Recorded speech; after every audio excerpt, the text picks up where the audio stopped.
उत्तराखंड के जोशीमठ में आए संकट से लोगों को निजात दिलाने के लिए सरकार ने कमर कस ली है।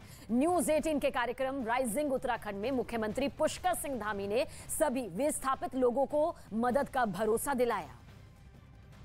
जोशीमठ हमारा एक ऐसा स्थान है जहां पर शंकराचार्य जी के द्वारा सबसे पहला मठ स्थापित किया गया है।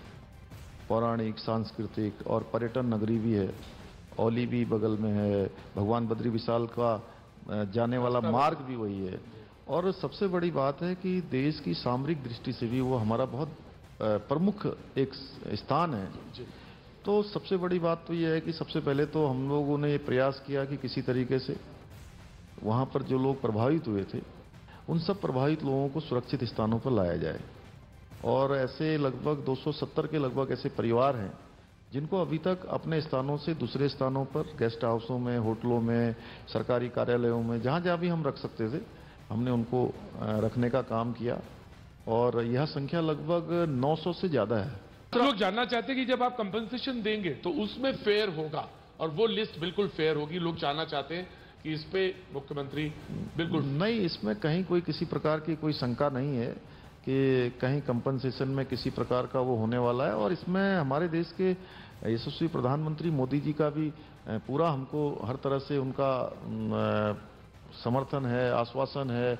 और लगातार वो स्वयं मॉनिटरिंग कर रहे हैं। माननीय गृह मंत्री जी भी लगातार उस पर नज़र बनाए हुए हैं। इसलिए कहीं ऐसा नहीं है केंद्र की सरकार हो, राज्य की सरकार हो, जो सबसे अच्छा पुनर्वास हो सकता है, जो सबसे अच्छा मुआवजा हो सकता है, जो सबसे अच्छी सहायता हो सकती है, हम करेंगे। और हमने पहले अंतरिम रूप से ये तय किया था कि 1.5 लाख रुपए तत्काल जो है सभी के बैंक खातों में दे दिए जाएं। 48 घंटों में हमने वो काम पूरा कर दिया। सभी के खातों में 200 के से भी ज़्यादा जो परिवार हैं सभी के खातों में पैसा आ गया है।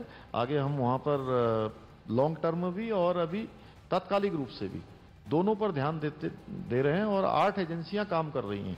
8 एजेंसियों की रिपोर्ट आ जाएगी। एजेंसियों की रिपोर्ट आने के बाद NDMA जो भारत सरकार का संस्थान है वो उसको कंपाइल करेगा।